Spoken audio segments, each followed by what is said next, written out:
Alright then.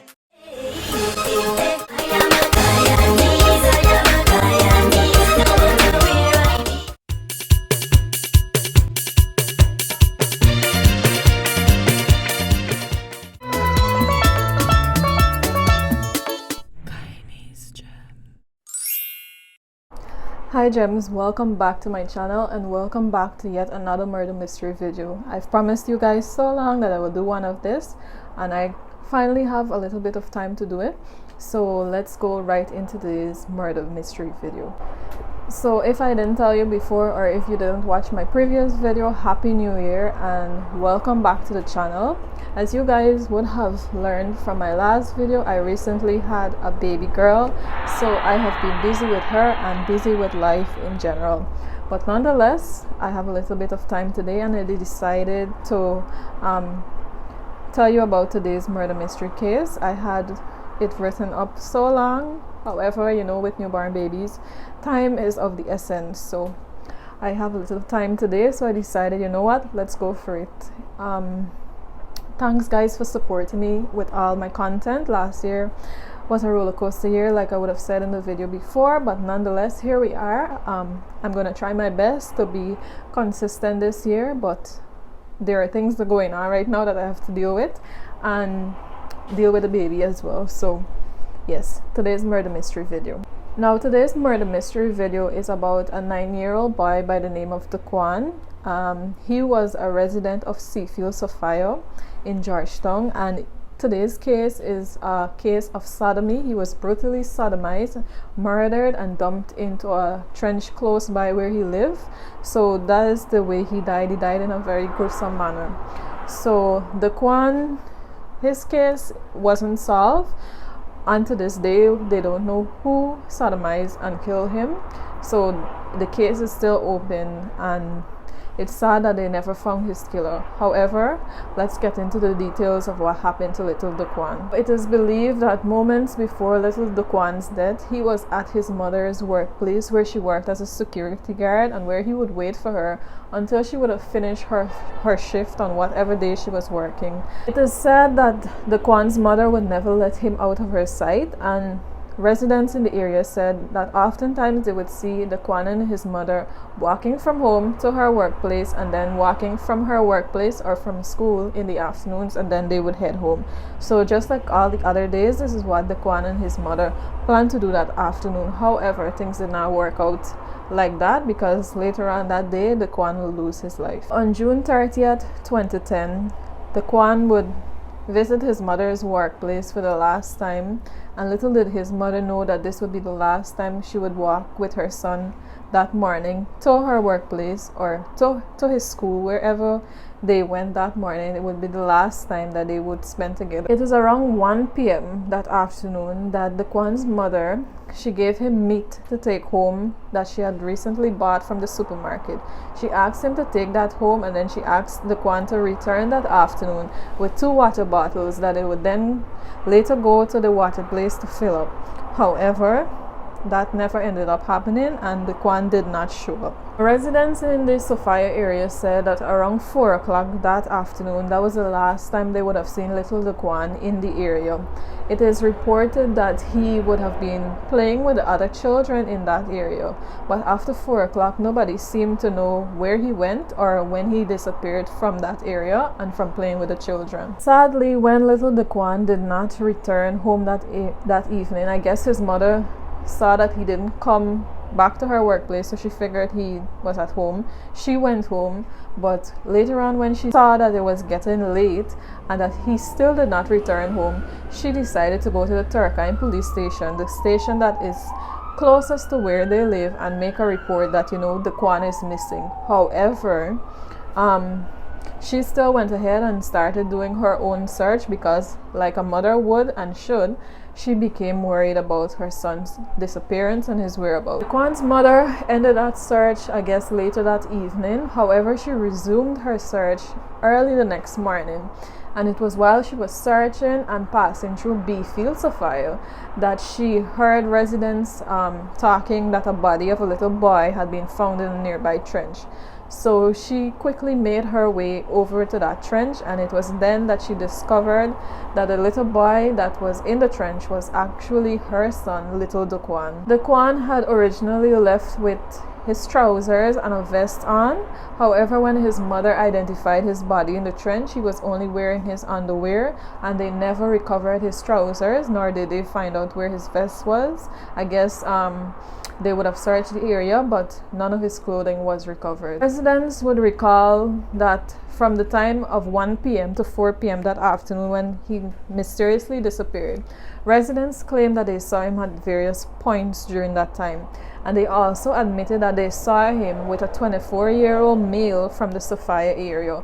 So between the hours of 1 p.m. and 4 p.m., people did recall seeing him at various points. However, after 4 p.m., nobody could recall seeing little Dacwuan. Now, police did eventually arrest the 24-year-old and took him to the station for questioning. However, he was released on $20,000 bail, which is equivalent to 100 USD dollars, because they could not pin him to the crime, or they could not place him at the crime at that time. They didn't have any evidence to say, you know what, this young man is the person who we should be talking to. So he was released on $20,000 bail. Interestingly to note, police also questioned 5 other youths from the Sophia area. However, all of them eventually were released because they could not pin them to the crime, or they didn't have any evidence that would suggest that the 5 youths that they investigated were actually a part of the gruesome murder. Young Dacwuan's mother actually believes, and I guess she still believes to this day, that her son Dacwuan was murdered by a man in the area, and she believed that that man murdered her son in broad daylight, and the man had answers to what happened to little Dacwuan. She was adamant that yes, this man from the Sophia area, he was the one that sodomized and murdered her son. She even noted that this man had sexual assault and molestation charges brought against him, and that he not only had these charges brought against him, but he didn't live far from where the murder or the dumping of the body took place. So she believed in her heart of hearts that this man that lived close to the crime scene, he was the one that murdered her son. One's mother said that she believed that the man in the Sophia area close to the scene, he abducted her son in broad daylight, murdered him and sodomized him, probably kept him locked away in his home, and then dumped him when nighttime came. Police did follow up on what she was saying. They did arrest him and took him to the police station for questioning. However, little Dacwuan's mother noted that after questioning this man, the police would later release him and ask him to report to the station daily. And there wasn't much that I saw about what happened to him afterwards. We don't know whether or not anything else came out after that, but all you read in the newspapers is that he was asked to report to the station daily for questioning. Dacwuan's mother believes that, or she believed then, I am not sure about now, there's not much newspaper writings about now, but she believed that in her heart, residents knew something about her son's death and knew how her son died and who the killer was, and she pleaded with the residents to help police with any answers or answer any questions that they might have had concerning her son's death, so that they would be able to solve his murder and bring the killer to justice. Like I would have said, this case is yet to be solved. There has been no one charged with the murder and sodomy of little Dacwuan. It is a cold case, like many would say in the foreign countries. It is a cold case still on ice. Hopefully one day somebody will come forward with information about little Dacwuan's death, and his mother will get the answers that she deserves and the justice that she requires. Now, they would have said that little Dacwuan died from being sodomized. However, a post-mortem examination that was done to little Dacwuan's body showed that he actually died by suffocating or asphyxiation, as they would call it. So he died by suffocating. I guess that is when he was thrown into the trench. Probably the act was done to him, and then the person, whoever it was, just threw him into the trench in an unconscious state, and that is when he died. So yes guys, that is the end of today's murder mystery video. I'm trying to keep them very short so that I can, you know, when my child is sleeping, get a little bit of time, run over to the camera, record the video, and in the event that she wakes up, I'm there. So I do hope you enjoy this little bit, this snippet of murder mystery. I'm trying my best to bring you guys content. So I hope that you like, share, comment, and subscribe. And remember, your comments, your subscription, your likes, and your shares help my channel to grow, and it also helps me to, you know, get a little something from doing these videos. So thank you once again if you've been rocking with me from the inception. I appreciate it, and I can only go up from here. So when you like, share, comment, and subscribe, and you help my channel to grow, I will be able to do more videos with better equipment, and I will be able to bring you new material. Who knows, I might even get my own background done, a professional background that says Guyanese Gem at the back. I'm working on it, but that can only happen if you guys support my channel.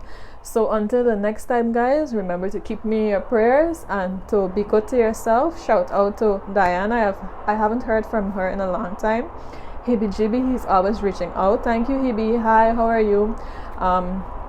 To Andy, to Sahib, Mojo, I keep forgetting someone, but you guys are all important to me, and thank you for supporting my channel. If you would like me to shout you out in my next video, please say shout out in the comments, and I will remember to shout you out. I will write it down if I have to, because I really appreciate your support, and your support is helping my channel so much. Please guys, be safe, be careful out there, remember to love on those who love on you, and just be good in the world. This is the Guyanese Gem saying thank you for watching yet another murder mystery video, and see you in the next one. Bye.